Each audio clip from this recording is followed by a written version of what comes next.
Hi all SCRT 10ാം class കെമിസ്ട്രിയുടെ 7ാമത്തെ ചാപ്റ്റർ ആയിട്ടുള്ള some compounds of industrial importance ആണ് നമ്മൾ നോക്കിക്കൊണ്ടിരിക്കുന്നത്. ഓക്കെ, നമ്മൾ ലേ ഷാറ്റിയർ പ്രിൻസിപ്പിൾ വരെയാണ് പറഞ്ഞു നിർത്തിയത് അല്ലേ. എന്താണ് ലേ ഷാറ്റിയർ പ്രിൻസിപ്പിൾ എന്ന് പറയുമ്പോഴത്തേക്കും ഒരു വസ്തു അല്ലെങ്കിൽ ഇക്വിലിബ്രിയത്തിൽ ഇരിക്കുന്ന ഒരു വസ്തു നമ്മൾ കോൺസെൻട്രേഷനിലോ പ്രഷറിലോ ടെമ്പറേച്ചറിലോ മാറ്റിക്കൊടുത്താലോ ഇൻക്രീസോ ഡിക്രീസോ ചെയ്താലോ അവർ ആ ചേഞ്ചിനെ നള്ളിഫൈ ചെയ്തിട്ട് എന്ത് ചെയ്യും, ഒരു പുതിയ new state of equilibrium attain ചെയ്ത് അവിടെ ഇരിക്കും അല്ലേ. അതാണ് നമ്മുടെ ലേ ഷാറ്റിയർ പ്രിൻസിപ്പിൾ എന്ന് പറയുന്നത്. സോ ഇന്ന് നമ്മൾ നോക്കാൻ പോകുന്നത് ക്യാരക്ടറിസ്റ്റിക്സ് ഓഫ് ഇക്വിലിബ്രിയമാണ്. സന്തുലിതാവസ്ഥയുടെ സവിശേഷതകൾ എന്തെല്ലാം എന്നാണ് നമ്മൾ നോക്കാൻ പോകുന്നത്. ഓക്കെ, ഒരു ഇക്വിലിബ്രിയത്തിലിരിക്കുന്ന വസ്തു റിയാക്റ്റൻസും പ്രോഡക്ട്സും ഒരുപോലെ സഹവർത്തിക്കും, കോ എക്സിസ്റ്റ് ചെയ്യും. ആരൊക്കെ ഉണ്ടാവും? റിയാക്റ്റൻസും ഉണ്ടാവും, പ്രോഡക്ട്സും ഒരുപോലെ ഉണ്ടാവും. ഏത് സമയത്താണ്? ഇക്വിലിബ്രിയം ഉള്ള സമയത്ത് അല്ലേ. അടുത്തത്, the rates of forward and backward reactions R equal at equilibrium. അത് മാത്രമല്ല, നമ്മൾ ഓൾറെഡി ഒരു ഗ്രാഫൊക്കെ നോക്കിക്കഴിഞ്ഞല്ലോ, ഫോർവേഡ് റിയാക്ഷനും ബാക്ക്വേർഡ് റിയാക്ഷനും എന്ത് ചെയ്യുമെന്നാണ് പറഞ്ഞത്? ഈക്വലായിട്ട് തന്നെ ഒരുപോലെ നടക്കും. ഓക്കെ, മനസ്സിലായോ? ഫോർവേഡും ബാക്ക്വേർഡും എങ്ങനെ തന്നെ നടക്കും? ഒരുപോലെ, അങ്ങോട്ടും ഇങ്ങോട്ടും ഒരുപോലെ. ആർക്കും കൂടുതലുണ്ടാവില്ല, കുറവുണ്ടാവില്ല. എല്ലാവരും എന്ത് ചെയ്യും? ഒരുപോലെ തന്നെ നടക്കും. അടുത്തത്, even after attaining equilibrium the reactant molecules react to form product molecules and at the same rate the product molecules react to form reactant molecules. Hence chemical equilibrium is a dynamic equilibrium at the molecular level. നമ്മൾ നോക്കും, molecular means തന്മാത്ര തലത്തിൽ നോക്കുന്ന സമയത്ത് എന്താണ്, ഇവർ dynamic ഇക്വിലിബ്രിയത്തിലായിരിക്കും. നമ്മൾ നോക്കുമ്പോൾ ഇക്വിലിബ്രിയത്തിന് ശേഷം റിയാക്റ്റന്റ് മോളിക്യൂൾസ് ആരായി മാറും? പ്രോഡക്റ്റായി മാറും അല്ലേ. അതുപോലെ തന്നെ തിരിച്ച് എന്തായി മാറും? പ്രോഡക്റ്റ് മോളിക്യൂൾസ് റിയാക്റ്റന്റ് മോളിക്യൂൾസ് ആവാറുണ്ട്. ഈ കെമിക്കൽ ഇക്വിലിബ്രിയം എന്തായിരിക്കും? ഒരു ഡൈനാമിക് ഇക്വിലിബ്രിയം ആയിരിക്കും. നമ്മൾ മോളിക്യൂൾസിന് നോക്കുമ്പോൾ എന്താ കാണാൻ പറ്റുന്നത്? ഒരു തുല്യമായിട്ടുള്ള ഒരു ഇക്വിലിബ്രിയം നമുക്ക് എന്ത് ചെയ്യാൻ പറ്റും? മോളിക്കുലാർ ലെവലിൽ കാണാൻ കഴിയും. ക്ലിയർ അല്ലേ? ശരി, ഇനി when nothing new is added to system and nothing is removed from the system such a system is called a closed system. ഇനി നമ്മൾ പറയുന്നത്, ഇക്വിലിബ്രിയത്തിൽ നമ്മൾ എന്തെങ്കിലും പുതുതായിട്ട് ആഡ് ചെയ്യുകയോ റിമൂവ് ചെയ്യുകയോ ചെയ്യുന്ന സമയത്ത് ആഡ് ചെയ്യുകയോ നത്തിങ് എന്താണ്, ഒന്നും ആഡ് ചെയ്യാതിരിക്കുകയോ റിമൂവ് ചെയ്യാതിരിക്കുകയോ ചെയ്യുന്നതിനാണ് നമ്മൾ എന്തെന്ന് വിളിക്കുന്നത്? ക്ലോസ്ഡ് സിസ്റ്റം എന്ന് പറയുന്നത്. Equilibrium is possible only in A closed system. എന്നിട്ട് പറയുന്നത് എന്താണ്? ഇക്വിലിബ്രിയം എവിടെ മാത്രമേ നമുക്ക് കാണാൻ കഴിയുള്ളൂ? ഒരു ക്ലോസ്ഡ് സിസ്റ്റത്തിൽ മാത്രമേ കാണാൻ കഴിയുള്ളൂ അല്ലേ. പുതിയതായിട്ടൊന്നും ആഡ് ചെയ്യാൻ പാടില്ല. പുതിയതായിട്ടൊന്നും അതിൽ നിന്ന് റിമൂവ് ചെയ്യാനും പാടില്ല. ഒരു സിസ്റ്റം എന്ത് ചെയ്തിരിക്കണം? ക്ലോസ്ഡ് സിസ്റ്റം ആയിരിക്കണം ഇക്വിലിബ്രിയം. അപ്പോൾ ഇത്രയും 4 ക്യാരക്ടേഴ്സ് പഠിച്ചു കഴിഞ്ഞല്ലോ അല്ലേ. ശരി, ഇനി നമ്മൾ influence of concentration on equilibrium ആണ് നോക്കാൻ പോകുന്നത്. ഇക്വിലിബ്രിയം സ്റ്റേറ്റിലുള്ള ഒരു വസ്തുവോ അല്ലെങ്കിൽ വസ്തുവിൽ എന്തുണ്ടാവും? നമ്മൾ കോൺസെൻട്രേഷൻ അളവിൽ വ്യത്യാസം വരുത്തും. ഇപ്പം ഒരു നൈട്രജൻ യൂസ് ചെയ്യുന്നതിന് പകരം നമ്മൾ എത്ര നൈട്രജൻ യൂസ് ചെയ്യും? 2 നൈട്രജൻ അങ്ങനെ എന്തെങ്കിലും യൂസ് ചെയ്യും. ഇവിടെ ഒരു കെമിക്കൽ ഇക്വേഷൻ കൊടുത്തിട്ടുണ്ട്. N2 + 3H2 gives 2NH3. ഇവിടെ നിങ്ങൾ ഒരു റിയാക്റ്റൻറ്റിൻ്റെ N2O 3H2 N2O H2ലോ എന്ത് ചെയ്യുവാണോ? കുറച്ച് കൂട്ടിക്കൊടുക്കുകയാണ്. സ്പെഷ്യലി ഇവിടെ കൊടുക്കാൻ പറഞ്ഞിരിക്കുന്ന ഏതാണ്? നൈട്രജൻ്റെ അളവ് ഇവിടെ കൂട്ടിക്കൊടുക്കാനായിട്ട് പറഞ്ഞിരിക്കുവാണ്. അങ്ങനെയാണെങ്കിൽ നമ്മുടെ ലേ ഷാറ്റിയർ പ്രിൻസിപ്പിൾ പഠിച്ചല്ലോ, അതനുസരിച്ച് ഈ കോളങ്ങളിൽ കറക്റ്റ് വൺ ഏതാണെന്നൊക്കെയാണ് ചോദിച്ചിരിക്കുന്നത്. കറക്റ്റ് വൺ ടിക്ക് ചെയ്യണം. More ammonia will be formed എന്ന്. നൈട്രജൻ നിങ്ങൾ കൂട്ടുമ്പോഴത്തേക്കും അമോണിയ ഒരുപാട് ഉണ്ടാവും എന്നാണ് പറഞ്ഞത്. Is it true or false? അവിടെ കൊടുത്തിട്ടുണ്ടല്ലോ, ഇറ്റ്സ് ട്രൂ. അടുത്തത്, ഹൈഡ്രജൻ കൂടുതൽ ഹൈഡ്രജൻ ഉപയോഗിക്കപ്പെടും എന്നാണ് ഇവിടെ പറഞ്ഞത്. ശരിയായിരിക്കുമോ? ആണല്ലേ. കാരണം നൈട്രജൻ കൂടുതൽ വന്നു കഴിഞ്ഞാൽ എന്ത് ചെയ്യും? ഹൈഡ്രജൻ എടുത്തു കഴിഞ്ഞാൽ മാത്രമേ NH3 ആവാൻ പറ്റുള്ളൂ അല്ലേ. അപ്പോൾ എന്ത് ചെയ്യും? More hydrogen will be used. That's also a right answer. അടുത്തത്, rate of forward reaction will increase എന്നാണ് പറഞ്ഞത് അല്ലേ. ഇവിടെ നിന്ന് ഇങ്ങോട്ടല്ലേ പ്രോഡക്ട്സ് ചേർന്നിട്ട് നമ്മുടെ റിയാക്റ്റൻസ് ചേർന്നിട്ട് പ്രോഡക്ട്സ് ഉണ്ടാവുന്നത് കൂടുമെന്നാണ് പറഞ്ഞത്. ട്രൂ അല്ലേ? ട്രൂ. അടുത്തത്, rate of backward reaction will increase എന്നാണ് പറഞ്ഞത്. തിരിച്ച് NH3 മാറി N2H2 ആവും എന്നാണ് ഇവിടെ പറഞ്ഞത്. ശരിയായിരിക്കുമോ? അല്ല അല്ലേ, കാരണം നൈട്രജൻ അല്ല നമ്മൾ കൊടുക്കണുള്ളൂ. അപ്പോൾ പിന്നെ അമോണിയ കൊടുത്തിരുന്നെങ്കിൽ ഓക്കെ തിരിച്ചു വന്നേനും, പക്ഷെ ഇവിടെ നമ്മൾ നൈട്രജനെ കൊടുക്കണുള്ളൂ. അപ്പോൾ എന്താണ്? It's false. ഓക്കെ, ഇനി നമ്മളിവിടെ ഈ ഒരു എഫക്റ്റ്, ഈ കോൺസെൻട്രേഷനിൽ വരുന്ന വ്യത്യാസം വെച്ചിട്ട് നെക്സ്റ്റ് വരുന്ന 7.5 എന്ന് പറയുന്ന ടേബിള് ഫിൽ ചെയ്യാനാണ് പറഞ്ഞിരിക്കുന്നത്. ഇതിൽ ആക്ഷനും ഉണ്ട്, ചേഞ്ച് ഇൻ കോൺസെൻട്രേഷനും ഉണ്ട്, ചേഞ്ച് ഇൻ റേറ്റും കൊടുത്തിട്ടുണ്ട്. ഇപ്പം നമ്മൾ മോർ ഹൈഡ്രജൻ ആണ് ഇവിടെ കൊടുക്കുന്നതെങ്കിൽ, മോർ ഹൈഡ്രജൻ ഈസ് ആഡഡ് ആണ്. അപ്പോൾ എന്താ പറ്റുന്നത്? കോൺസെൻട്രേഷൻ ഓഫ് റിയാക്റ്റൻ്റ് അല്ലേ, കാരണം ഹൈഡ്രജൻ കൂടിക്കഴിഞ്ഞാൽ എന്ത് ചെയ്യും, നമുക്ക് റിയാക്റ്റൻറ്റിൻ്റെ ഭാഗത്താണല്ലോ കൂടുതൽ വരുന്നത്. അപ്പോൾ അതെന്ത് ചെയ്യും? കൂടും. അത് മാത്രമല്ല, റേറ്റ്, നമ്മുടെ റിയാക്ഷന് സ്പീഡിലാണോ സ്പീഡ് കുറച്ചാണോ പോകുന്നതെന്ന് എങ്ങനെ തിരിച്ചറിയുക? റേറ്റ് ഓഫ് ഫോർവേഡ് റിയാക്ഷനാണ് ചോദിച്ചിരിക്കുന്നത്. എങ്ങനെയായിരിക്കും? റേറ്റ് ഓഫ് ഫോർവേഡ് റിയാക്ഷൻ എന്തായിരിക്കും?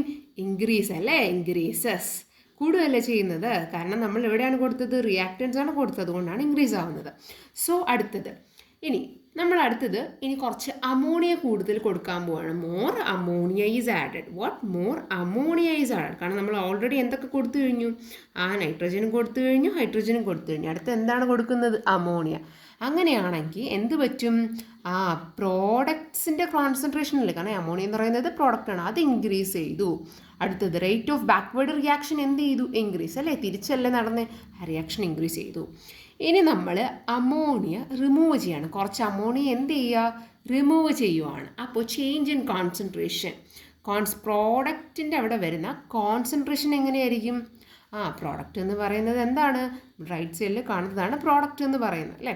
അവരുടെ കോൺസെൻട്രേഷൻ എന്ത് ചെയ്യും? അമോണിയ മാറ്റിക്കഴിഞ്ഞാൽ കോൺസെൻട്രേഷൻ എന്ത് ചെയ്യും? അമോണിയ ആണല്ലോ റൈറ്റ് സൈഡിലുള്ളത്, അതെന്ത് ചെയ്യും? ഡിക്രീസസ്, കുറയും. അടുത്ത് ചോദിച്ചിരിക്കുന്നത് rate of forward reaction increases. എന്ത് ചെയ്യുകയെന്നാണ് പറഞ്ഞത്? ഫോർവേഡ് റിയാക്ഷൻ നല്ല രീതിയിൽ നടക്കും, കാരണം അമോണിയ ഇല്ലാത്ത സ്ഥിതിക്ക് അത് ഉണ്ടാക്കണ്ടേ, അതുകൊണ്ടല്ലേ. ശരി, ഇനി അടുത്തത് നൈട്രജൻ ആണ് നമ്മൾ എന്ത് ചെയ്യുന്നത്? കുറച്ച് ആഡ് ചെയ്യുന്നത്. More nitrogen is add. നമ്മൾ എന്ത് ആഡ് ചെയ്തു? മോർ നൈട്രജൻ ആണ് കൊടുക്കുന്നതെങ്കിൽ കോൺസെൻട്രേഷൻ ഓഫ് റിയാക്റ്റൻ്റ് എന്ത് ചെയ്യും? ഇൻക്രീസ് ചെയ്യും. റിയാക്റ്റൻ്റ് ലെഫ്റ്റിലുള്ളതാണല്ലേ, അതെന്ത് ചെയ്യും? ഇൻക്രീസ് ചെയ്യും. റേറ്റ് ഓഫ് ഫോർവേഡ് റിയാക്ഷൻ എന്ത് ചെയ്യും? Of course it will increase. അത് കൂടുകയല്ലേ ചെയ്യുന്നത്. നമ്മൾ ഹൈഡ്രജൻ പോലെ തന്നെയാണ് നൈട്രജൻ ഇവിടെ വരുന്നത്. അടുത്തത് നൈട്രജൻ ഈസ് റിമൂവ്ഡ്. നിങ്ങൾ കുറച്ച് നൈട്രജൻ എടുത്ത് മാറ്റുവാണെങ്കിൽ എന്താ പറ്റുക? കോൺസെൻട്രേഷൻ ഓഫ് റിയാക്റ്റൻ്റ് ഡിക്രീസസ് അല്ലേ, റിയാക്റ്റൻറ്റിൻ്റെ അളവ് എന്ത് ചെയ്യും? കുറയും. റേറ്റ് ഓഫ് ഫോർവേഡ് റിയാക്ഷനാ ഇറ്റ് വിൽ ഓൾസോ ഇൻക്രീസസ്. അതെന്ത് ചെയ്യും? കൂടും. കാരണം റിയാക്റ്റൻ്റ് കുറഞ്ഞാൽ പുതിയതായിട്ട് ഇനി ഉണ്ടാക്കേണ്ട, അവരോട് എന്ത് ചെയ്യും? അത് rate of forward reaction increase. അടുത്ത ഇനി നമ്മൾ ഹൈഡ്രജനാണ് നീക്കം ചെയ്യുന്നതെങ്കിൽ കോൺസെൻട്രേഷൻ ഓഫ് റിയാക്റ്റൻ്റ് എന്ത് ചെയ്യും മക്കളെ? ഡിക്രീസ് ചെയ്യും അല്ലേ. നമ്മൾ മുകളിൽ പറഞ്ഞതാണ്, ഇത് തന്നെ സെയിം സാധനം അല്ലേ, decreases. Rate of backward reaction എന്ത് ചെയ്യും? It will increases. നമ്മൾ ഇവിടെ നോക്കിക്കഴിയുമ്പോൾ ചേഞ്ച് ഇൻ റേറ്റ് എപ്പോഴും എന്താണ്? ഇൻക്രീസസ് ആണ്. കാരണം നമ്മൾ എന്ത് എടുത്ത് മാറ്റിയെല്ലാം ആഡ് ചെയ്യുമ്പോഴും പുതിയതുണ്ടാവാനാണ് ആര് നോക്കുന്നത്? നമ്മുടെ റിയാക്ഷൻസ് നോക്കുന്നതെന്ന് പറഞ്ഞു അല്ലേ, കൂട്ടാനാണ് നോക്കുന്നത്. ബാക്കി ഇതുപോലുള്ള കോൺസെൻട്രേഷനിലാണ് കുറച്ചെങ്കിലും വ്യത്യാസം വന്നത് അല്ലേ, നമ്മൾ ഒരു സാധനം ആഡ് ചെയ്യുന്നത് റിമൂവ് ചെയ്യുന്നതും അനുസരിച്ചിട്ട്. നമ്മളിപ്പോൾ ഇത് ഫില്ല് ചെയ്തു, അതനുസരിച്ചിട്ട് നമുക്ക് ലേ ഷാറ്റഡ് പ്രിൻസിപ്പിൾ വീണ്ടും ഉണ്ട്. അതെന്ന് പറഞ്ഞാൽ നമ്മൾ കോൺസെൻട്രേഷൻ ഓഫ് റിയാക്റ്റൻ്റ് കൂട്ടുമ്പോൾ എവിടെ ഉള്ളപ്പോഴാണ്? ഇക്വിലിബ്രിയത്തിലുള്ളതിൻ്റെ കോൺസെൻട്രേഷൻ ഓഫ് റിയാക്റ്റൻസ് നമ്മൾ കൂട്ടുമ്പോഴത്തേക്കും ഫോർവേഡ് റിയാക്ഷൻ എന്ത് ചെയ്യും മക്കളെ? റേറ്റ് ഇൻക്രീസ് ചെയ്യും അല്ലേ. തിരിച്ച് നമ്മൾ കോൺസെൻട്രേഷൻ ഓഫ് പ്രോഡക്റ്റ് ആണ് എന്ത് ചെയ്യുന്നത്? കൂട്ടുന്നതെങ്കിൽ റേറ്റ് ഓഫ് ബാക്ക്വേർഡ് റിയാക്ഷൻ എന്ത് ചെയ്യും? ഇൻക്രീസ് ചെയ്യും. ഓക്കെ, റിയാക്റ്റൻ്റ് അല്ലേ, റിയാക്റ്റൻറ്റിൻ്റെ കോൺസെൻട്രേഷൻ ആണ് നമ്മൾ കൂട്ടുന്നതെങ്കിൽ ഫോർവേഡ് റിയാക്ഷൻ കൂടും. പ്രോഡക്റ്റിൻ്റെ കോൺസെൻട്രേഷനാണ് കൂട്ടുന്നതെങ്കിൽ ബാക്ക്വേർഡ് റിയാക്ഷൻ കൂടും. ക്ലിയർ അല്ലേ? അടുത്ത ടോപ്പിക്കാണ് പ്രഷർ ആൻഡ് കെമിക്കൽ ഇക്വിലിബ്രിയം എന്ന ടോപ്പിക്കാണ് അല്ലേ. ഓക്കെ, പ്രഷറും ഇനി നമ്മുടെ കെമിക്കൽ ഇക്വിലിബ്രിയം തമ്മിലുള്ള ബന്ധമാണ് നോക്കാൻ പോകുന്നത്. ഇവിടെ നമുക്ക് അമോണിയയുടെ ഫോർമേഷൻ ഇക്വേഷൻ പഠിച്ചിട്ടുണ്ട്, നമ്മൾ ഓൾറെഡി പഠിച്ചു കഴിഞ്ഞാൽ ഒരു N2 + 3H2 ചേർക്കുമ്പോഴാണ് എന്തുണ്ടാവുന്നത്? 2NH3 ഉണ്ടാകുന്നത്. ചോദിച്ചിരിക്കുന്നത് in which state do the reactants and product? റിയാക്റ്റൻസും പ്രോഡക്റ്റും ഏത് സ്റ്റേറ്റിലാണുള്ളത്? ജി ഏതാണ്? ഗ്യാഷ്യസ് സ്റ്റേറ്റിലാണ് എന്ത് അല്ലേ? ഗ്യാഷ്യസ് സ്റ്റേറ്റിലാണ് ആരൊക്കെ ഉള്ളത്? റിയാക്റ്റൻറ്റും പ്രോഡക്ട്സും ഉള്ളത്. Which physical state is influenced by pressure? ഏത് ഫിസിക്കൽ സ്റ്റേറ്റ് ആണ്? ഏത് തന്നെയാണ്? ഗ്യാഷ്യസ് സ്റ്റേറ്റ് തന്നെയാണ് കേട്ടോ പ്രഷറിൽ. ശരി, ഇനി നമുക്ക് ഈ ഒരു ടേബിളിൽ ഒബ്സർവ് ചെയ്തത് ഫിൽ ചെയ്യാനായിട്ടാണ് പറഞ്ഞിരിക്കുന്നത്. How many moles of reactance molecules are present? എത്ര മോൾ റിയാക്റ്റൻറ്റ് മോളിക്യൂൾസ് ഇവിടെ ഉണ്ടെന്നാണ് ചോദിച്ചിട്ടിരിക്കുന്നത്. എത്ര എണ്ണമാണ്? ഇവിടെ ഒരെണ്ണം, ഇവിടെ എത്ര എണ്ണമാണ്? 3. കണ്ട, N2 എന്നിട്ട് അതിൻ്റെ ഫ്രണ്ടിൽ ആരുണ്ട്? 1 ഉണ്ട്. അപ്പോൾ ഇവിടെ ആരാണ്? 3 ഉണ്ട്. അപ്പോൾ 1 + 3 വാട്ട്? 4 റിയാക്റ്റൻറ്റ് മോളിക്യൂൾസ് ആണ് ഇവിടെ ഉള്ളത്. അടുത്തത്, how many moles of product molecules are present? പ്രോഡക്റ്റിൽ എത്ര മോൾസ് ഉണ്ടെന്നാണ്, മോളിക്യൂൾസ് ഉണ്ടെന്നാണ് അല്ലേ? എത്ര തന്മാത്രകൾ ഇതാ കിടപ്പുണ്ട്? എത്രയാണ്? 2. അടുത്ത, change that takes place in forward reaction. Forward ഇവിടുന്ന് അങ്ങോട്ടുണ്ടാവുന്നത് അല്ലേ? പ്രോഡക്റ്റ് ഉണ്ടാവുന്നതിനാണ് ഫോർവേഡ് റിയാക്ഷൻ എന്ന് പറഞ്ഞത്. അവിടെ വന്ന മാറ്റം എന്താണെന്നാണ് പറഞ്ഞത്. എന്തായിരിക്കും? ഇവിടെ 1ഉം 3ഉം കൂടെ ചേർത്ത് 4 മോൾസ് റിയാക്റ്റ് ചെയ്തിട്ട് എത്ര മോള് പ്രോഡക്റ്റ് ഉണ്ടാക്കി? 2 മോള് പ്രോഡക്റ്റാണ് എന്ത് ചെയ്തിരിക്കുന്നത്? ഇവിടെ ഉണ്ടാക്കിയിട്ടുള്ളത് അല്ലേ? ഇനി തിരിച്ച് നമുക്ക് നോക്കിയറിയാലോ, 3ഉം 1ഉം 4 ചേർന്നിട്ട് ആരുണ്ടായി? 2 എണ്ണം ഉണ്ടായി. ഇനി തിരിച്ച് നമ്മൾ ബാക്ക്വേർഡ് റിയാക്ഷൻ നോക്കുവാണ്. അപ്പോഴത്തേക്കും അറിയാലോ, പ്രോഡക്റ്റിൽ നിന്നാണ് എന്തുണ്ടാവുന്നത്? ബാക്കി റിയാക്റ്റൻസ് ഇവിടെ ഉണ്ടാവുന്നത് അല്ലേ? പ്രോഡക്റ്റിൽ അപ്പോൾ എത്ര എണ്ണം ഉണ്ട്? 2 എണ്ണവും. ഇവിടെ റിയാക്റ്റൻസിൽ എത്ര എണ്ണം ഉണ്ട്? 4 എണ്ണം ഉണ്ട് അല്ലേ? അപ്പോൾ എന്താ പറ്റുന്നത്? 2 moles of product molecules decomposes to form how much? 3 + 1 4 moles of reactant molecules അല്ലേ? ഇനി അടുത്തത് വോളിയമാണ്. Change in volume in forward reaction. വോളിയത്തിൽ അല്ലേ എത്ര മാത്രം ഉണ്ടായി എന്നുള്ളതിൽ എന്ത് വ്യത്യാസം വന്നു? വോളിയം എന്ത് ചെയ്യും മക്കളെ? കൂടുവോ കുറയോ? പ്രത്യേകിച്ച് വലിയ മാറ്റമൊന്നും നമ്മളിതിൽ വരുത്തുന്നില്ല. അപ്പോൾ എന്ത് ചെയ്യില്ല? Volume no change. പ്രത്യേകിച്ച് ചേഞ്ച് ഒന്നും എന്താവില്ല ഇവിടെ ഉണ്ടാവില്ല അല്ലേ? No change. അടുത്തത്, വോളിയം ബാക്ക്വേർഡ് റിയാക്ഷൻ നോക്കുമ്പോഴത്തേക്കോ എന്ത് ചേഞ്ച് ഉണ്ടാവും? വോളിയം നോ ചേഞ്ച് ആണ്. പക്ഷെ നമ്മുടെ മോൾ അനുസരിച്ചിട്ട് വേണമെങ്കിൽ, മോൾ അല്ലേ, അപ്പോൾ ഇവിടെ നമുക്ക് മോൾ വെച്ചിട്ട് നമ്മൾ നോക്കിയ മോൾസ് വെച്ചിട്ട് വേണമെങ്കിൽ നമുക്ക് എന്തെന്ന് പറയാം? ഇവിടെ ഡിക്രീസ് ആവുന്നു എന്ന് പറയാം അല്ലേ? കാരണം 4 എണ്ണത്തിൽ നിന്ന് എന്തായി മാറി? 2 ആയി മാറി. അങ്ങനെയാണെങ്കിൽ ഇവിടെ എന്ത് പറയാം? നമുക്ക് ഇൻക്രീസ് ചെയ്യുന്നു അല്ലേ? 2ൽ നിന്ന് 4 ആയി മാറി. അതുകൊണ്ട് കേട്ടോ. ശരി, at fixed volume what happens to the pressure of a gaseous system if the number of molecules is increased? ഇതൊരു ഫിക്സഡ് വോളിയത്തിൻ്റെ സമയത്ത് നമ്മൾ പ്രഷർ ഓഫ് ഗേഷ്യസ് സിസ്റ്റം എന്ത് പറ്റുമെന്നാണ് ചോദിച്ചത്. നമ്മൾ മോളിക്യൂൾസിൻ്റെ എണ്ണം കൂട്ടിക്കഴിഞ്ഞാൽ ഗേഷ്യസിൻ്റെ പ്രഷറിന് എന്ത് പറ്റുമെന്നാണ് ചോദിച്ചത്. അത് എന്ത് ചെയ്യും മക്കളെ? ഇൻക്രീസ് ചെയ്യും കേട്ടോ, കൂടുകയാണ് ചെയ്യുക. ഇനി according to Le Chatelier principle, when the pressure of a system at equilibrium is increased. ഇക്വിലിബ്രിയത്തിലുള്ള അടുത്ത ലേ ഷാറ്റിയർ പ്രിൻസിപ്പിൾ എന്താ പറയുന്നത്? ഇക്വിലിബ്രിയത്തിലുള്ള ഒരു സിസ്റ്റത്തിൻ്റെ പ്രഷർ നമ്മൾ കൂട്ടുകയാണെങ്കിൽ the system will try to attain equilibrium by reducing the pressure. നമ്മൾ ഫസ്റ്റ് റൂള് പഠിച്ചതുപോലെ എന്താണ്? പ്രഷർ അവരെന്ത് ചെയ്യും? റെഡ്യൂസ് ചെയ്യാൻ നോക്കിയിട്ട് ഇക്വിലിബ്രിയം എന്ത് ചെയ്യും? അറ്റൈൻ ചെയ്യാൻ നോക്കുകയാണ് ചെയ്യുന്നത്. This is achieved by increasing the reaction in the direction where number of moles of molecules decreases. Molecules കുറവുള്ളത് ഏതാണോ, ഇപ്പോൾ 2 ഉള്ളിടത്തായിരിക്കും എന്ത് ചെയ്യുന്നത്? 4ൽ നിന്ന് അങ്ങോട്ട് പോകും. 2 ഉള്ളിടത്തായിരിക്കും എന്ത് ചെയ്യുന്നത്? റിയാക്ഷൻ തിരിച്ച് നടന്ന് ഒരു മോള് ഈക്വൽ ആക്കാൻ നോക്കുന്നത്. ഓക്കെ, അതാണ് നമ്മുടെ ഇപ്പോഴത്തെ പ്രഷർ റിലേറ്റ് ചെയ്തിട്ടുള്ള ലേ ഷാറ്റിയർ പ്രിൻസിപ്പിൾ പറയുന്നത് അല്ലേ? ഓക്കെ, അപ്പോൾ റെഡ്യൂസിങ് സ്വന്തമായിട്ട് തന്നെ അവരെന്ത് ചെയ്യും? പ്രഷർ റെഡ്യൂസ് ചെയ്തിട്ട് മാക്സിമം അത് ഇക്വിലിബ്രിയം അറ്റൈൻ ചെയ്യാൻ നോക്കും. എന്നിട്ട് എങ്ങനെയാണ് അവർ റെഡ്യൂസ് ചെയ്യുന്നത്? റിയാക്ഷൻ മോൾസ് എവിടെയാണോ കുറവ് അങ്ങോട്ട് എന്ത് നടക്കും? റിയാക്ഷൻസ് നടക്കും. ഓക്കെ അല്ലേ? അടുത്ത ബോക്സ് എന്ന് പറയുന്നത് നമ്മുടെ പ്രഷർ പ്രൊട്ടക്ഷൻ ഓഫ് അമോണിയ എങ്ങനെയാണ് അല്ലേ? നമ്മൾ അമോണിയ നിർമ്മിക്കുന്ന NH3 ഉണ്ടാക്കുന്നത് എങ്ങനെയാണെന്ന് നോക്കിക്കഴിഞ്ഞു. അതിൻ്റെ പ്രൊഡക്ഷൻ എങ്ങനെയൊക്കെയാണ് അഫക്റ്റ് ചെയ്യുന്നതെന്നാണ് നോക്കാൻ പോകുന്നത്. ഇവിടെ നമ്പർ ഓഫ് മോളിക്യൂൾസ് അല്ലേ, കെമിക്കൽ റിയാക്ഷൻ തുടങ്ങുമ്പോൾ ഉള്ള മോളിക്യൂൾസും കൊടുത്തിട്ടുണ്ട്, അതിൻ്റെ ആക്ഷനും കൊടുത്തിട്ടുണ്ട്, ചേഞ്ച് ഇൻ റേറ്റും കൊടുത്തിട്ടുണ്ട്. ഇവിടെ എങ്ങനെയാണ്? Total number of reactant molecules എത്രയായിരുന്നു? ഫോർവേഡ് റിയാക്ഷൻ എന്തായിരിക്കും? പ്രോഡക്റ്റ് നമ്മുടെ റിയാക്റ്റൻസ് എത്ര എണ്ണം ഉണ്ട് പ്രോഡക്റ്റ് ഉണ്ടാക്കാനുള്ള? 4 എണ്ണം ഉണ്ടല്ലേ. അതെന്താണ്? കൂടുതലല്ലേ. നമ്മൾ 2 ആണ് കുറവ് പറഞ്ഞത്, അപ്പോൾ ഇത് കൂടുതലാണ്. അത് ഇൻക്രീസ് ദ പ്രഷർ കൂട്ടുന്നു. അത് മാത്രമല്ല എന്ത് പറ്റുന്നു? റേറ്റ് ഓഫ് ഫോർവേഡ് റിയാക്ഷൻ എന്ത് ചെയ്യും? ഓഫ് കോഴ്സ് ഇറ്റ് ഇൻക്രീസസ് അല്ലേ, കൂടുതൽ ചെയ്യുന്നത്. അടുത്ത rate of backward reaction opposite എന്ത് പറ്റും? ഡിക്രീസസ്. അടുത്തത് total number of product molecules എങ്ങനെയാണ്? എങ്ങനെയാണ്? 2 അല്ലേ, 2. അതെന്താണ്? കൂടുതലാണോ കുറവാണോ? ലെസ് ആണല്ലേ. അടുത്ത റെഡ്യൂസ് ദി പ്രഷർ റെഡ്യൂസ് ചെയ്യും. എന്നിട്ട് എന്ത് ചെയ്യും? Rate of forward reaction forward reaction എന്ത് ചെയ്യും? കുറയ്ക്കും. തിരിച്ചല്ലേ ഉണ്ടാവുന്നത്. അപ്പോൾ റേറ്റ് ഓഫ് ബാക്ക്വേർഡ് റിയാക്ഷൻ എന്ത് ചെയ്യും? ഇത് കൂടുകയാണ്, ഇൻക്രീസസ് ആണ് ചെയ്യുന്നത്. ഇനി നമ്മുടെ ഈ ഒരു ഇക്വേഷൻ നോക്കാം. Okay, H2 + I2 reversible to 2HI എന്നാണ് പറഞ്ഞിരിക്കുന്നത്. ഓക്കെ, 2HI, ഒരു H2ഉം ഒരു I2ഉം കൂടെ ചേർന്ന് എന്തുണ്ടാവും? 2 HI ഉണ്ടാവും. What is the total number of reactant molecules? എത്രയായിരിക്കും റിയാക്റ്റൻ്റ് മോളിക്യൂൾസ് എന്ന് പറയുന്നത്? ഇവിടുത്തെ 1 ഇവിടുത്തെ 1, അപ്പോൾ എത്ര കിട്ടും? 2 ആണ് റിയാക്റ്റൻ്റ് മോളിക്യൂൾസ് എന്ന് പറയുമ്പോഴത്തേക്കും അല്ലേ. ഇനി what is the total number of product molecules? നിങ്ങൾക്ക് കാണാം അല്ലേ, പ്രോഡക്റ്റിൽ എത്ര അടപ്പുണ്ട്? 2 ആണ്. അടുത്തത് what is the relationship between the total number of reactant molecules and the total number of product molecules? എന്ത് ബന്ധമാണ് നിങ്ങൾക്ക് കാണാൻ പറ്റിയത്? രണ്ടും സെയിം ആണല്ലേ. Reactant number of reactant molecules equal to number of product molecules അല്ലേ.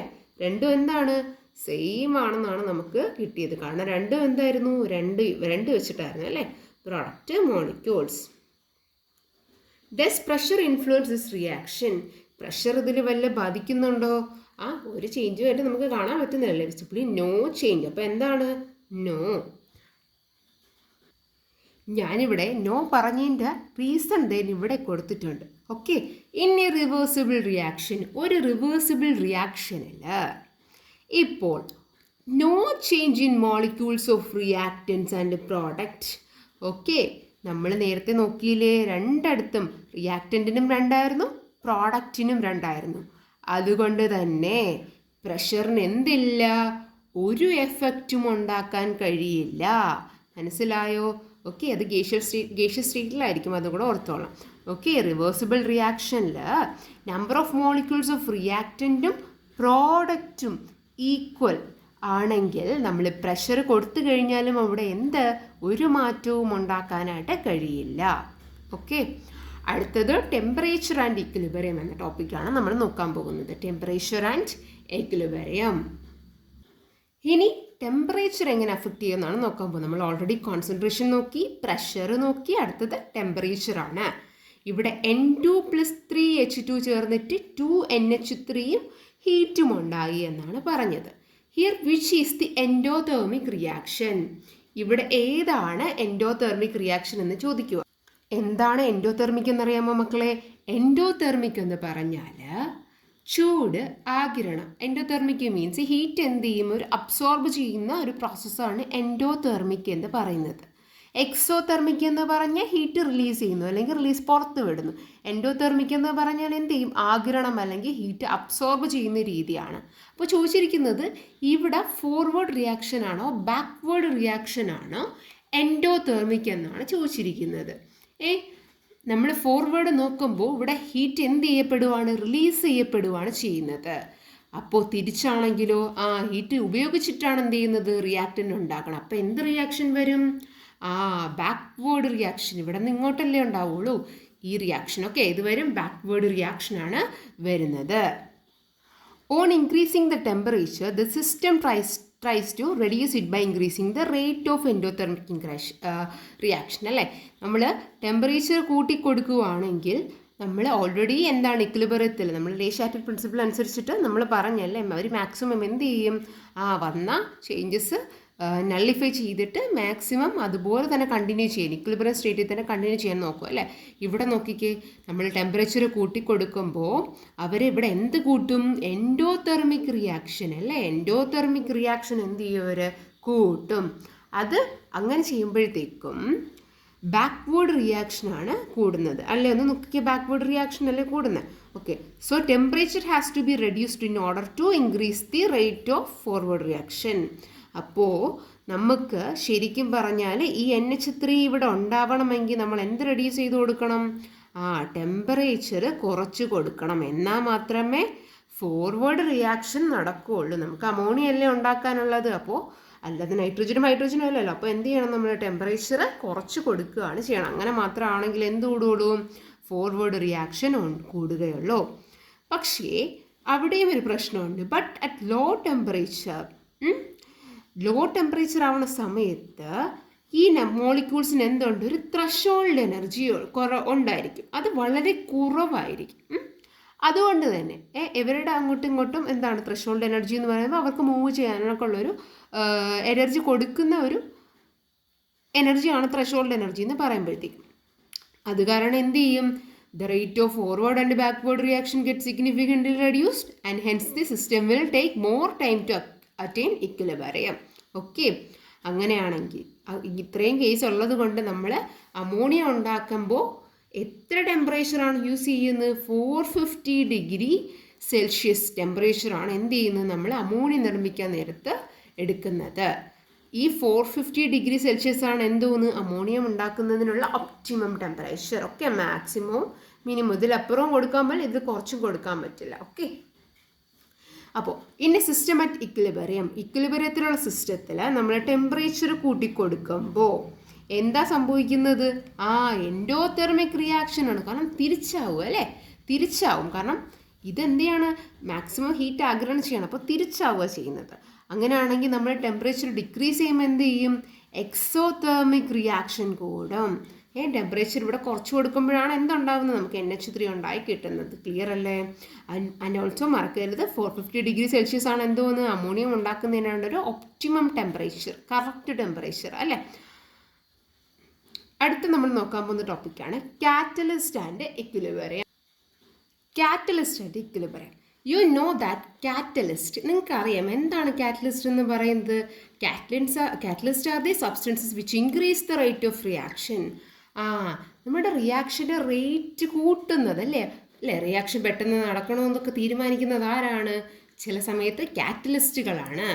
മലയാളത്തിൽ എന്തെന്ന് പറയും? ഉൽപ്രേരകങ്ങൾ എന്ന് പറയും.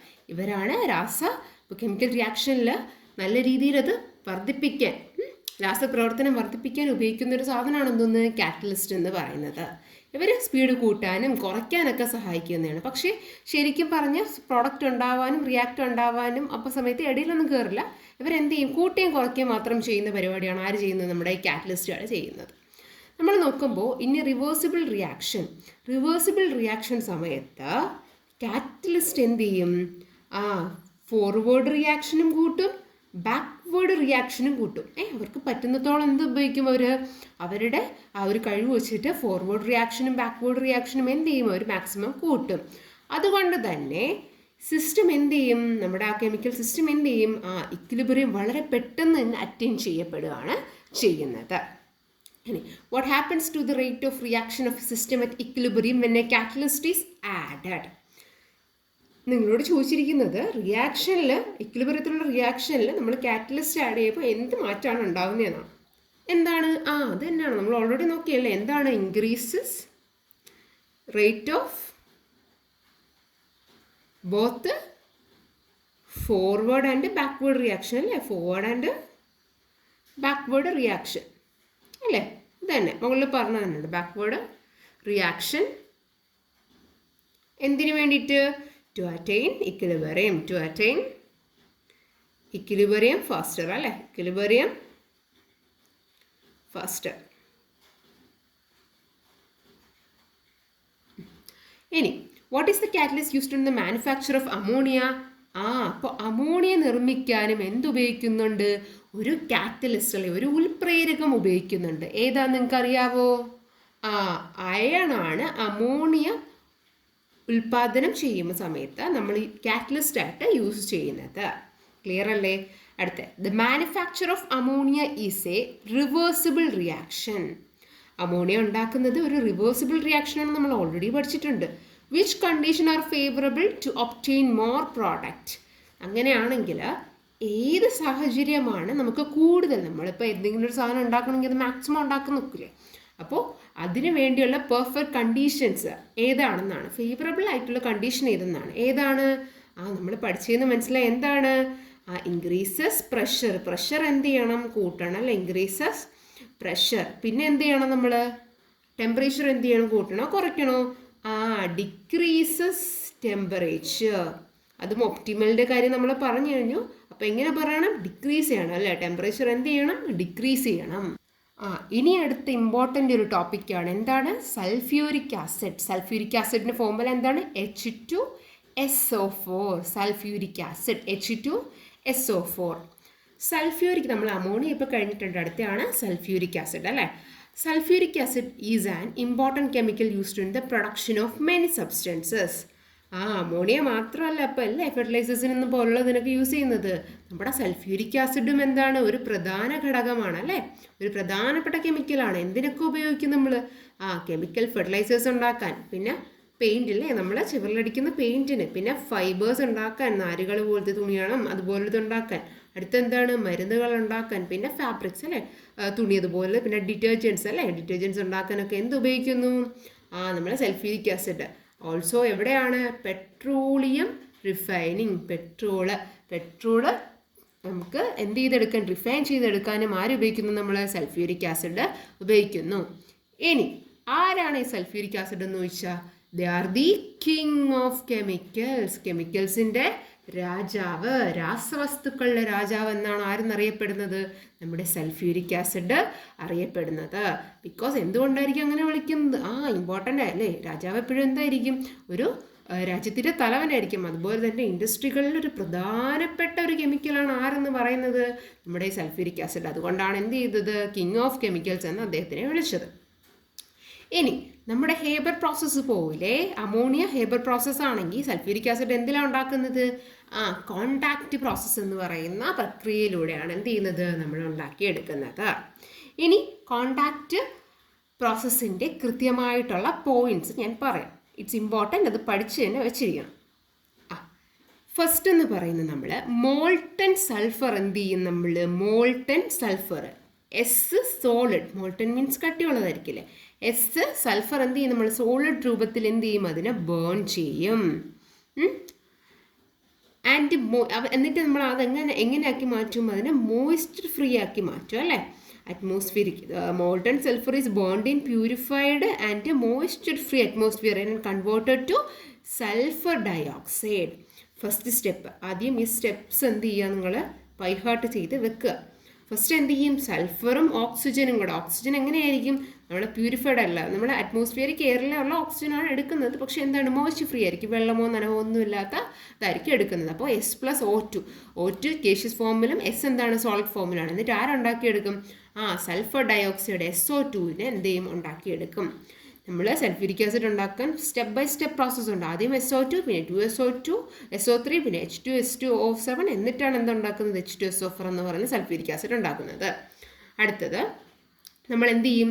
ഈ ഫസ്റ്റ് സ്റ്റെപ്പിൽ ഉണ്ടാക്കിയ സൾഫർ ഡയോക്സൈഡ് നമ്മൾ ഓക്സിജനുമായിട്ട് എന്ത് ചെയ്യും? ചേർക്കും. അത് മാത്രമല്ല, ഇവിടെ ഒരു കാറ്റലിസ്റ്റ് കൂടെ ഉപയോഗിക്കും. വെനാഡിയം പെൻഡോക്സൈഡ് എന്ന് പറയുന്ന കാറ്റലിസ്റ്റ് കൂടെ ഉപയോഗിക്കും. എന്നാലേ എന്ത് ചെയ്യുള്ളൂ? നമുക്ക് റിയാക്ഷൻ പെട്ടെന്ന് നടക്കുകയുള്ളൂ അല്ലേ. അവർ രണ്ടും കൂടെ ആരൊക്കെ? 2SO2ഉം O2 കൂടെ ചേർന്നിട്ട് 2SO3 ഉണ്ടാക്കും. ആരുണ്ടാക്കും? സൾഫർ ട്രൈ, 3 അല്ലേ, അപ്പോൾ ട്രൈ ഓക്സൈഡ് ഉണ്ടാക്കി എടുക്കും. ഇനി നമ്മൾ സൾഫർ ട്രൈ ഓക്സൈഡ് എടുക്കുക. സൾഫർ ട്രൈ ഓക്സൈഡ് നമ്മൾ H2SO4, ആരാണ്? നമ്മുടെ സൾഫ്യൂരിക് ആസിഡ് തന്നെ, അത് കോൺസെൻട്രേറ്റിലായിട്ട് സൾഫ്യൂരിക് ആസിഡ് തന്നെ എടുത്തിട്ട് എന്ത് ചെയ്യും? മിക്സ് ചെയ്യും. അപ്പം നമുക്ക് കിട്ടുന്നതാണ് H2S2O7. ഒരു ലിക്വിഡ് ഫോമിലുള്ള സാധനമാണ് അത്. ഒലിയം എന്നാണ് പറയുന്നത്. നമ്മൾ പല രീതിയിൽ അത് ഉപയോഗിക്കാറുണ്ട്, ഒലിയം. ഓക്കെ, അടുത്തത് നമ്മൾ ഒലിയം കിട്ടിയല്ലോ. ഒലിയത്തിന് എന്ത് ചെയ്യും? നമ്മൾ വെള്ളത്തിൽ ലയിപ്പിക്കും. H2O മീൻസ് എന്താണ്? വാട്ടറിൽ ലയിപ്പിച്ചിട്ട് ആരാക്കി മാറ്റും? H2SO4. അതല്ലേ നമുക്ക് വേണ്ടായിരുന്നത്? H2SO4 ആക്കി മാറ്റും. ക്ലിയർ അല്ലേ? അപ്പോൾ ഈ 4 സ്റ്റെപ്സ് പഠിച്ചു വെച്ചോളണം. അത് മാത്രമല്ല, നമ്മുടെ ഈ ആരാണ് സെക്കൻഡ് സ്റ്റെപ്പിൽ യൂസ് ചെയ്യുന്നത്? വെനാഡിയം പെൻഡോക്സൈഡ് ആയിട്ടുള്ള കാറ്റലിസ്റ്റ് ആണ്. അത് ഇമ്പോർട്ടൻ്റ് ആണ്. പിന്നെ ഒലിയത്തിൻ്റെ കെമിക്കൽ ഫോർമുല H2S2O7. ഇനി complete the chemical equation given below to find out the product formed when sulphur trioxide dissolves in water. എന്താ ഉണ്ടാവുന്നത്? എന്തുണ്ടാവുമായിരിക്കും? H2SO4. എന്തുണ്ടാവും? H2SO4 അല്ലേ? ഇവിടെ എത്രയാണ്? 3 ഓക്സിജൻ, ഇവിടെ 1 ഓക്സിജൻ. അപ്പോൾ എത്ര? 4. പിന്നെ ഒരു എസ് അല്ലേ ഉള്ളൂ, ഒരു എസ്. എത്ര എച്ച് ഉണ്ട്? 2. കണ്ടോ? H2SO4 ഉണ്ടാവും. It is clear that dissolving sulphur trioxide water give sulphuric acid. അപ്പോൾ നമുക്ക് എന്ത് മനസ്സിലായി? സൾഫർ ട്രൈ ഓക്സൈഡ് വേണമെങ്കിലും എന്ത് ചെയ്യാം? മറ്റേടത്ത് എന്താണ്, നമ്മളിവിടെ ഒലിയമാണ് എടുത്തിട്ട് H2വിനോട് മിക്സ് ചെയ്തത് അല്ലേ? പക്ഷെ ഇവിടെ നമുക്ക് വേണമെങ്കിൽ എന്ത് ചെയ്യാം? സൾഫർ ട്രൈ ഓക്സൈഡിനെ വേണമെങ്കിലും വെള്ളത്തിൽ മിക്സ് ചെയ്തിട്ട് നമുക്ക് എന്ത് ചെയ്യാം? സൾഫ്യൂരിക് ആസിഡ് ഉണ്ടാക്കിയെടുക്കാം. പക്ഷേ വൈ ഈ sulphur trioxide is not dissolve during in water in the industrial production of sulphuric? എന്തുകൊണ്ടാണ് അപ്പം അത് ചെയ്യുന്നില്ല? എന്തുകൊണ്ടായിരിക്കും ചെയ്യാത്തത്? നോക്കിയാലോ. Since the dissolution of SO3 in water is an exothermic process. എന്താണെന്നാ പറയുന്നത്? നമ്മൾ SO3 വെള്ളത്തിൽ ലയിപ്പിക്കുമ്പോൾ ഒരു എക്സോതെർമിക്കാണ്. എക്സോതെർമിക് എന്ന് പറഞ്ഞാൽ എന്ത് ചെയ്യും? ഹീറ്റ് അബ്സോർബ് ചെയ്യോ റിലീസ് ചെയ്യോ? റിലീസ് ചെയ്യുന്ന പ്രോസസ്സാണ്. The sulphuric acid initially formed turns into fog like particles. ഇവരെന്താവുമെന്നാണ് പറഞ്ഞത്? എക്സോതെർമിക്കും ആണല്ലോ. ഇവരെന്തായി മാറും? ആദ്യം ഉണ്ടായ സൾഫ്യൂരിക് ആസിഡ് എന്തായി മാറും? ഒരു ഫോഗ് ലൈക്ക് പാർട്ടിക്കിൾ. നമ്മൾ ഈ മൂടൽ മഞ്ഞൊക്കെ പോലെ ഉണ്ടല്ലോ, അതുപോലെ മഞ്ഞ് പോലെ ഫോഗ് ലൈക്ക് പാർട്ടിക്കിൾസ് കണക്ക് എന്ത് ചെയ്യും? കാണപ്പെടും. അത് കാരണം കുറച്ച് കഴിയുമ്പോഴത്തേക്കും തന്നെ ഇച്ചിരി നേരം അവരൊന്ന് അലിഞ്ഞു കഴിഞ്ഞിട്ട് പിന്നെ എന്ത് ചെയ്യും? പിന്നെ അങ്ങോട്ട് അലിയാതിരിക്കാൻ അവർ സ്വന്തമായിട്ട് തന്നെ എന്ത് ചെയ്യും? ഹിൻഡർ ചെയ്യും. അവരുടെ പ്രവൃത്തി എന്ത് ചെയ്യും? തടഞ്ഞു വെക്കും. ഡിസൊല്യൂഷൻ അലിയാതിരിക്കാൻ അവർ തടഞ്ഞു നിർത്തുകയാണ് ചെയ്യുന്നത്. അതുകൊണ്ടാണ് എന്ത് ചെയ്യുന്നത്? നമ്മൾ SO3+H2 എന്ന് പറയുന്ന പ്രോസസ്സ് എന്താണ് ഇൻഡസ്ട്രിയൽ പരമായിട്ട് ഉണ്ടാക്കിയെടുക്കുക. കാരണം ഇഷ്ടംപോലെ ഉണ്ടാക്കണ്ടേ. അപ്പോൾ ഇച്ചിരി മാത്രം നടന്നിട്ട് ഇത് അല്ലേ ഹിൻഡർ ചെയ്യുമ്പോൾ, ഡിസൊല്യൂഷൻ ഹിൻഡർ ചെയ്യുമ്പോൾ നമുക്ക് എന്ത് ചെയ്യില്ല? പ്രോഡക്റ്റ് കിട്ടുന്നില്ല. അപ്പോൾ പിന്നെ എന്ത് ചെയ്യാൻ പറ്റില്ല? ചെയ്യാൻ പറ്റില്ല. അതുകൊണ്ടാണ് നമ്മൾ H2S2O7 H2O ചേർത്തിട്ട് 2H2SO4 ഉണ്ടാക്കി എടുക്കുന്നത്. അപ്പോൾ എന്തുകൊണ്ടാണ് ഈ ക്വസ്റ്റ്യൻ എന്ന് ചോദിക്കുന്നത്? ഇമ്പോർട്ടൻ്റ് ഒക്കെ കേട്ടോ, പഠിച്ചു വെച്ചോളാം. എന്തുകൊണ്ടാണ് നമുക്ക് SO3 എന്ത് ചെയ്യാത്തത്? H2ഓട് മിക്സ് ചെയ്തിട്ട് ഇത് സൾഫ്യൂരിക് ആസിഡ് ഉണ്ടാക്കാൻ പറ്റാത്തതെന്ന് ചോദിക്കാം. ഇവിടെ നമ്മുടെ ഒരു ഗ്രാഫ് കൊടുത്തിട്ടുണ്ട് അല്ലേ? ഒരു ഫ്ലോ ചാർട്ട് കണക്ക് കൊടുത്തിട്ടുണ്ട് സൾഫ്യൂരിക് ആസിഡ് ഉണ്ടാക്കുന്നത്. സൾഫർ O2 അല്ലേ? O2 കൊടുത്തിട്ട് എന്ത്? SO എന്തുണ്ടാക്കും? SO2 ഉണ്ടാക്കും. എന്നിട്ട് ഇവിടെ എത്ര നമ്മൾ ടെമ്പറേച്ചർ കൊടുക്കും? 450 ഡിഗ്രി സെൽഷ്യസ് കൊടുക്കും. അതുമാത്രമല്ല കാറ്റലിസ്റ്റിൽ V2O5 കൊടുക്കും. എന്നിട്ട് O2വിനൂടെ പാസ് ചെയ്തിട്ട് A എന്ന് പറയുന്നിടത്ത് എന്തെത്തുന്നത്? 2S അല്ലേ? 2SO3 എന്ന് പറയുന്നതാണ് എന്തോന്ന് ഇവിടെ A ആയിട്ട് ഫോം ചെയ്യുന്നത് അല്ലേ? ശരി. എന്നിട്ട് കോൺസെൻട്രേറ്റഡ് H2SO4ൻ്റെ അങ്ങോട്ട് വീണ്ടും എന്ത് ചെയ്ത് പാസ് ചെയ്തിട്ടിട്ടാണ് ആരുണ്ടാക്കുന്നത്? H2S2O7 അല്ലേ? ബിയുടെ അവിടെ എന്തെഴുതും നമ്മൾ? എന്തെഴുതും? H2O അല്ലേ? ബിയുടെ അവിടെ എന്ത് വരും? എയുടെ അവിടെ എന്താ വരുന്നത്? 2SO3യും ബിയുടെ അവിടെ എന്താ വരുന്നത്? H2O ആണ്. ഇനി സൾഫ്യൂരിക് ആസിഡിൻ്റെ സ്വഭാവങ്ങൾ എന്തൊക്കെയാണെന്നാണ് നോക്കാൻ പോകുന്നത്. അവർക്ക് എന്താണ്? നിറമില്ല കേട്ടോ. അവരെന്താണ്? കളർലെസ് ആണ്. അത് മാത്രമല്ല വിസ്കോസിറ്റി എന്താണ്? വെള്ളത്തിനേക്കാൾ കൂടുതലായിരിക്കും അവരുടെ നമ്മുടെ സൾഫ്യൂരിക് ആസിഡിൻ്റെ വിസ്കോസിറ്റി എന്ന് പറയുന്നത്. അത് മാത്രമല്ല നമ്മൾ വെള്ളവും 1 ലിറ്റർ വെള്ളവും 1 ലിറ്റർ സൾഫ്യൂരിക് ആസിഡും എടുത്തു കഴിഞ്ഞാൽ നമുക്ക് ഡെൻസറായിട്ട് തോന്നുന്നത് ആരായിരിക്കും? സൾഫ്യൂരിക് ആസിഡാണ്. വെള്ളത്തിനേക്കാൾ ഡെൻസറാണ് ആര്? Sulphuric acid. അത് മാത്രമല്ല വെള്ളത്തിൽ പിന്നെ വേറൊരു പ്രോപ്പർട്ടി എന്ന് പറഞ്ഞാൽ സൾഫ്യൂരിക് ആസിഡ് എന്ത് ചെയ്യും? വെള്ളത്തിൽ ലയിക്കും. അതൊരു പ്രോപ്പർട്ടിയാണ്. Dissolves in water. ഇവിടെ നമ്മുടെ സൈഡിൽ ലെഡ് ചാമ്പർ പ്രോസസ്സ് എന്ന് പറയുന്നൊരു പ്രോസസ്സ് കൊടുത്തിട്ടുണ്ട്. ഇത് പണ്ട് കാലങ്ങളിൽ ഇൻഡസ്ട്രിയൽ പ്രൊഡക്ഷനായിട്ട് ഇൻഡസ്ട്രി പരമായിട്ട് സൾഫ്യൂരിക് ആസിഡ് പണ്ട് കാലങ്ങളിൽ ഉണ്ടാക്കിക്കൊണ്ടിരുന്നതാണ്. പക്ഷേ അത് പ്രാക്ടിക്കലി പിന്നെ കുറച്ച് നമ്മളെ കോണ്ടാക്ട് പ്രോസസ്സ് അപേക്ഷിച്ച് ഇത് കുറച്ചുകൂടെ പാടായതുകൊണ്ട് എന്ത് ചെയ്തു? നമ്മൾ ഒരു പ്രോസസ്സ് ഇൻഡസ്ട്രികളിൽ അത് വിട്ടിട്ടാണ് ഇപ്പോൾ കോണ്ടാക്ട് പ്രോസസ്സ് നമ്മൾ സൾഫ്യൂരിക് ആസിഡ് ഇൻഡസ്ട്രികളിൽ ഉണ്ടാക്കാനായിട്ട് ഉപയോഗിക്കുന്നത്. ഓക്കെ. ഇനി സോളിബിലിറ്റി ഇൻ വാട്ടറാണ്. ജലത്തിലെ ലയത്വം എത്രത്തോളം അലിയുന്നു അതിൻ്റെ ഒരു കാര്യമാണ് നോക്കാൻ പോകുന്നത്. നമ്മൾ 5 ml വാട്ടർ ടെസ്റ്റ് ട്യൂബിൽ എടുക്കുകയാണ്. എന്നിട്ട് നമ്മൾ പതുക്കെ എന്ത് ചെയ്യുവാണ്? കോൺസെൻട്രേറ്റഡായിട്ടുള്ള സൾഫ്യൂരിക് ആസിഡ് ആഡ് ചെയ്യുവാണ്. എന്നിട്ട് നിങ്ങൾ ഒരു ടെസ്റ്റ് ട്യൂബ് ഉണ്ടല്ലോ, അതിൻ്റെ താഴെ ഭാഗത്ത് നമ്മൾ വീത്തിയത് പുറത്തുനിന്ന് ഇങ്ങനെ ജസ്റ്റ് ടച്ച് ചെയ്ത് നോക്കുമ്പോൾ നമുക്ക് എന്തോ ഫീൽ ചെയ്യും. എന്താണെന്നറിയാമോ? നമുക്ക് ചെറിയൊരു ചൂട് ഫീൽ ചെയ്യും. ഓക്കെ, ചെറിയൊരു എന്ത് ചെയ്യും? ഹീറ്റ് ഫീൽ ചെയ്യും കേട്ടോ. ഹീറ്റ് എന്തെങ്കിലും ചൂട് ഫീൽ ചെയ്യും. ഇത് എന്ത് തരം is the reaction exothermic or endothermic എന്നാണ് ചോദിച്ചത്. താപം പുറപ്പെടുവിപ്പിക്കുന്നതാണോ അതോ എന്ത് ആഗിരണം ചെയ്യുന്നതാണോ എന്നാണ് ചോദിച്ചിരിക്കുന്നത്. പുറപ്പെടുവിക്കുന്നതല്ലേ, അതുകൊണ്ടല്ലേ നമുക്ക് ഹീറ്റ് ഫീൽ ചെയ്യാൻ പറ്റുന്നത്. ആഗിരണം ചെയ്യുവാണെങ്കിൽ എന്ത് അവരത് പുറത്ത് കാണിക്കില്ലായിരുന്നു അല്ലേ. അപ്പോൾ എക്സോതെർമിക് ആണ്. എന്താണ്? എക്സോതെർമിക് ആണ്. വൈൽ ഡൈല്യൂട്ടിങ് സൾഫ്യൂരിക് ആസിഡ്, നമ്മൾ സൾഫ്യൂരിക് ആസിഡ് ഡൈല്യൂട്ട് ചെയ്യുന്ന പറഞ്ഞാൽ എന്താണ്, കുറച്ചുകൂടെ വെള്ളം ആഡ് ചെയ്യുന്ന സമയത്ത് the acid has to be added to water in very small quantities by stirring. നമ്മൾ ഈ ഓൾറെഡി പറഞ്ഞിട്ടുണ്ടായിരുന്നു അല്ലേ, എന്ത് ചെയ്യണം, വെള്ളവും കൂടെ ചേർത്തിട്ടാണ് നമ്മൾ സൾഫ്യൂരിക് ആസിഡ് ഉണ്ടാക്കിയെടുക്കുന്നത്. പെട്ടെന്ന് തന്നെ ഒരുപാട് സൾഫ്യൂരിക് ആസിഡിൻ്റെ മുകളിൽ നിങ്ങൾ വെള്ളം എടുത്ത് ഒഴിച്ചു കഴിഞ്ഞാൽ എന്തുണ്ടാകും, ഒരു പൊട്ടിത്തെറി പോലെ ഉണ്ടാകും. ആ ഒരു സംഭവം അവോയ്ഡ് ചെയ്യാൻ വേണ്ടിയിട്ടാണ് നമ്മൾ എന്ത് ചെയ്യാൻ പറയുന്നത്, നമ്മൾ വെള്ളത്തിൻ്റെ കൂടെ അല്ലെങ്കിൽ വെള്ളത്തിലെ സൾഫ്യൂരിക് ആസിഡ് പതുക്കെ ചെറിയ ചെറിയ ക്വാണ്ടിറ്റീസിൽ വേണം എന്ത് ചെയ്യാനുള്ളത്, പതുക്കെ ഇളക്കി അല്ലെ സ്റ്റിർ ചെയ്ത് വേണം ആഡ് ചെയ്യാനുള്ള. അല്ലെങ്കിൽ okay, if dilution is done by adding water to acid the chances flushing out of acid leading to accident in failure. നമ്മൾ പെട്ടെന്ന് വെള്ളം ഒഴിച്ചു കഴിഞ്ഞാൽ എന്ത് ചെയ്യും, ആക്സിഡൻറ്റ്സ് ഉണ്ടാവും അല്ലേ, പെട്ടെന്ന് പൊട്ടിത്തെറിക്കും. ആസിഡൊക്കെ ആണെങ്കിൽ എന്ത് ചെയ്യും, ആൾക്കാരുടെ ദേഹത്തൊക്കെ വരുന്ന അപകടം ഉണ്ടാക്കും. ഓക്കെ, അടുത്തതാണ് chemical properties of sulphuric acid. നമ്മൾ ഫിസിക്കൽ പ്രോപ്പർട്ടീസ് നോക്കി, സോളബിലിറ്റീനെ അതിൻ്റെ വെള്ളത്തിൽ ലയിക്കാനുള്ള കപ്പാസിറ്റിയെ കുറിച്ചൊക്കെ നമ്മൾ നോക്കിക്കഴിഞ്ഞു. ഇനി ഇവരുടെ കെമിക്കൽ പ്രോപ്പർട്ടീസാണ് നമ്മൾ നോക്കാൻ പോകുന്നത്. അതിൽ ഫസ്റ്റ് വൺ ആണ് എന്തോന്ന്, ഡീഹൈഡ്രേറ്റിംഗ് പ്രോപ്പർട്ടി ഉള്ളത് ആർക്കാന്ന് ചോദിച്ചാൽ ആർക്കാണ്, സൾഫ്യൂരിക് ആസിഡാണ്. ഡീഹൈഡ്രേറ്റിംഗ് വാക്ക് കേൾക്കുമ്പോഴേ അറിയാം എന്താണ്, നിർജ്ജലീകരണ ഗുണം അല്ലേ, നിർജ്ജലീകരണം. വെള്ളം അബ്സോർബ് ചെയ്യാനുള്ള കഴിവല്ലേ അത് ആണ്. Okay, take A little sugar in A watch glass. എന്ത് ചെയ്യുക, ഒരു വാച്ച് ഗ്ലാസ്സിൽ നിങ്ങൾ കുറച്ച് പഞ്ചാര എടുക്കുക, എന്നിട്ട് കുറച്ച് സൾഫ്യൂരിക് ആസിഡ്, കോൺസെൻട്രേറ്റ് ആയിട്ടുള്ള സൾഫ്യൂരിക് ആസിഡ് ആഡ് ചെയ്യാൻ പറയുവാണ്. എന്നിട്ട് അവിടെ വന്ന ചേഞ്ച് എന്താണെന്ന് നോക്കാനാണ്. C12H22O അതാണ് എന്തോന്ന്, ഷുഗർ എന്ന് പറയുന്നത് കേട്ടോ. അതാണ് ഷുഗർ, പഞ്ചാര അല്ലെങ്കിൽ ഗ്ലൂക്കോസ് എന്ന് പറയുന്നത്. അത് നമ്മൾ എന്ത് ചെയ്യുന്നത്, കോൺസെൻട്രേറ്റഡ് H2SO4 കൂടെ കൊടുക്കുമ്പോഴത്തേക്ക് നമുക്ക് എന്തുണ്ടാക്കി കിട്ടും, 12 കാർബണും 11 H2O ആണ് ഉണ്ടാക്കി കിട്ടുന്നത്.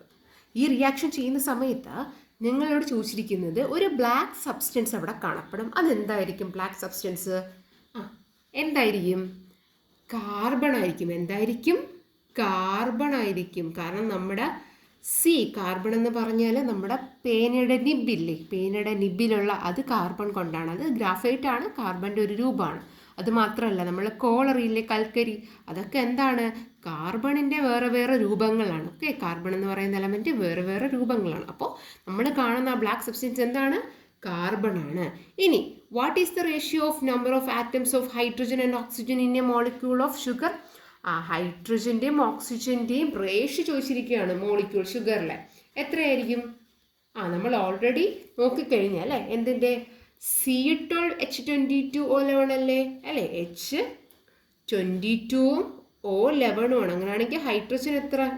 ഇത് രണ്ടുകൊണ്ട് ഡിവൈഡ് ചെയ്യുവാണെങ്കിൽ എത്ര കിട്ടും നമുക്ക്? ഇത് രണ്ടുകൊണ്ട് ചെയ്യുമ്പോഴത്തേക്കും 1 കിട്ടും അല്ലേ. ഇങ്ങനെ നോക്കിക്കഴിഞ്ഞാൽ മതി. എങ്ങനെയാണ്?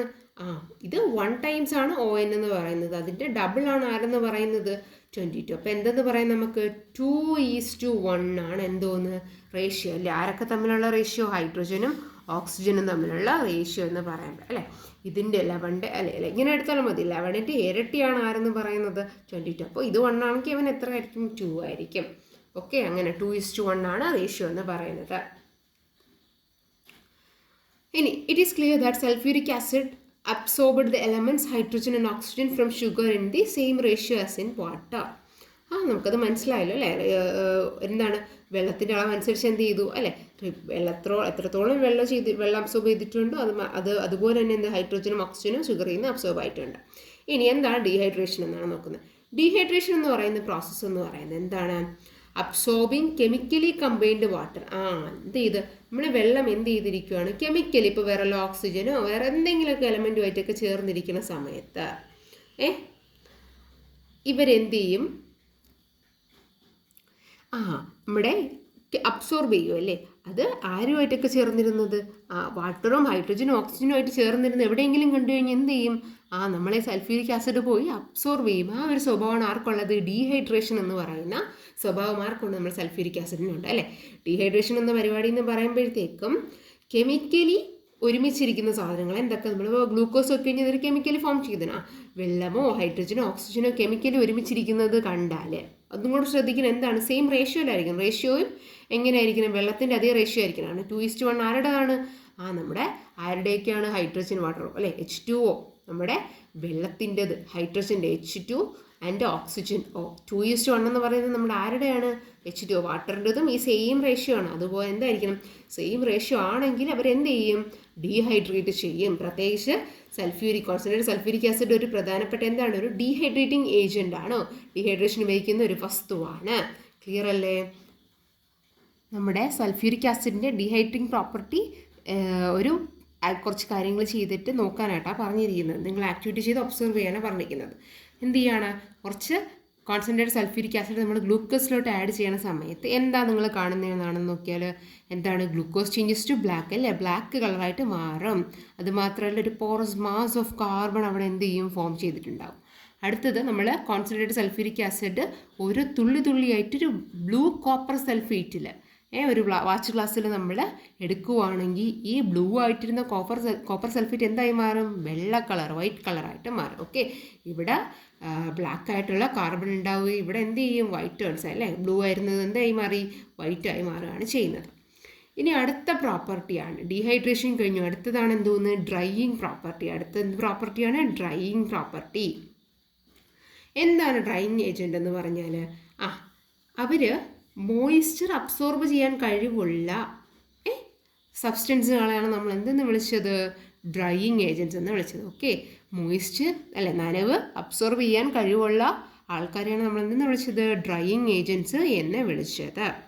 Concentrated sulphuric acid is used as A drying agent in the preparation of CO2, SO2 and HCl.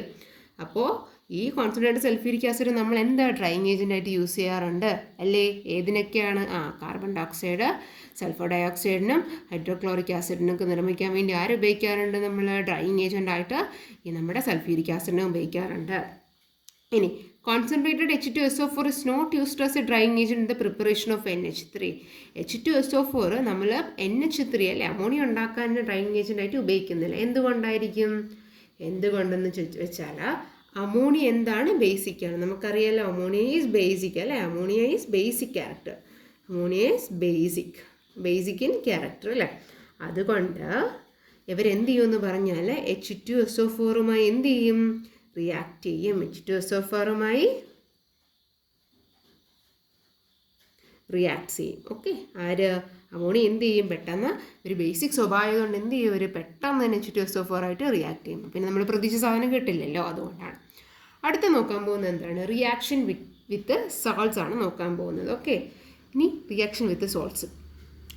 നമ്മൾ കോൺസെൻട്രേറ്റഡ് സൾഫ്യൂരിക് ആസിഡ് ക്ലോറൈഡ്സുമായിട്ട് ഒരുമിപ്പിക്കുകയാണ്. H2SO4നെ ക്ലോറൈഡ്സുമായിട്ട്. ആ സമയത്ത് നമുക്ക് ഹൈഡ്രജൻ ക്ലോറൈഡും to form hydrogen chloride and with nitrates. Okay, നമ്മൾ ക്ലോറൈഡ്സുമായിട്ട് ചേർക്കുമ്പോൾ ആരുണ്ടാവും? ഹൈഡ്രജൻ ക്ലോറൈഡ് ഉണ്ടാവും. ഓക്കെ, നമ്മൾ കോൺസെൻട്രേറ്റഡ് സൾഫ്യൂരിക് ആസിഡ് ക്ലോറൈഡ്സുമായിട്ട് ചേർക്കുമ്പോൾ ആരുണ്ടാവും? Hydrogen chloride. നൈട്രേറ്റ്സ് ആയിട്ട് ചേർക്കുമ്പോൾ ആരുണ്ടാവും? നൈട്രിക് ആസിഡാണ് ഉണ്ടാവുന്നത്. അതിൻ്റെ ഒരു ഇക്വേഷൻ ഇവിടെ കൊടുത്തിട്ടുണ്ട്. NaCl H2SO4 ചേർന്നിട്ട് NaH2SO4 കണ്ടോ? എന്നിട്ട് ആരുണ്ടാവും? HCl ഉണ്ടാവും. ഇനി അടുത്തത് KNO3യും H2SO4 കൂടി ചേർത്ത് ആരുണ്ടാവും? KH2HSO4ഉം HNO3യും ഉണ്ടാവും അല്ലേ. ഇവിടെ നമ്മൾ നോക്കുമ്പോൾ കോൺസെൻട്രേറ്റഡ് സൾഫ്യൂരിക് ആസിഡ് എന്ത് ചെയ്യാൻ പറ്റുന്നുണ്ട്? ഡിസ്പ്ലേസ് ചെയ്യാൻ പറ്റുന്നുണ്ട് അല്ലേ. ആസിഡിനെ മാറ്റിയിട്ട് അല്ലേ, അവരുടെ സോൾട്ടുകളെന്ന് കണ്ടോ, ഇതൊക്കെ അവരുടെ സോൾട്ടാണ്. അവരിൽ നിന്ന് എന്തുണ്ടാക്കാൻ പറ്റി? അവരെ എടുത്ത് മാറ്റാൻ കഴിഞ്ഞു. ആർക്കാണ്? നമ്മൾ H2SO4നെ മാറ്റാൻ കഴിഞ്ഞു അല്ലേ. അവരുടെ സാൾട്ട്സിൽ നിന്ന് മാറ്റാൻ കഴിഞ്ഞു. ആർക്കാണ്? നമ്മുടെ സൾഫ്യൂരിക് ആസിഡിന്. ഈ മെത്തേഡാണ് നമ്മുടെ ഹൈഡ്രോക്ലോറിക് ആസിഡും നൈട്രിക് ആസിഡൊക്കെ ഉണ്ടാക്കാൻ വേണ്ടി നമ്മളെ സഹായിക്കുന്നത്. ഓക്കെ ആണോ? നമ്മൾ റിയാക്ഷൻ വിത്ത് സോൾട്ട്സ്, ഈ H2SO4നെ സാൾട്ട്സുമായിട്ട് റിയാക്ട് ചെയ്യുമ്പോൾ അവരെ പിടിച്ചു കൊണ്ടുപോകാനുള്ള കപ്പാസിറ്റി ആർക്കുണ്ട്? അവരെ വഴി അല്ലെങ്കിൽ അവരെ പിടിച്ച് മാറ്റാനുള്ള കപ്പാസിറ്റി ഉണ്ട്. അതുകൊണ്ടാണ് നമ്മൾ എന്ത് ചെയ്യുന്നത്? നമ്മുടെ ഈ ഒരു മെത്തേഡ് റിയാക്ഷൻ വിത്ത് സോൾട്ട്സിന് വേണ്ടി അല്ലെങ്കിൽ നമ്മുടെ ഹൈഡ്രോക്ലോറിക് ആസിഡും നൈട്രിക് ആസിഡൊക്കെ ഉണ്ടാക്കാൻ ആരും ഉപയോഗിക്കുന്നത്? നമ്മുടെ കോൺസെൻട്രേറ്റഡ് സൾഫ്യൂരിക് ആസിഡ് ഉപയോഗിക്കുന്നത്. ഇനി അടുത്ത ടോപ്പിക്ക് നമുക്ക് അടുത്ത ക്ലാസ്സിൽ നോക്കാം. ഓക്കെ അല്ലേ? ഇനി നമ്മുടെ കുറച്ച് എലമെൻസും കൂടെ പഠിക്കാനുണ്ട്. അപ്പോൾ ഓക്കെ, താങ്ക് യു. നെക്സ്റ്റ് ക്ലാസ്സിൽ കാണാം.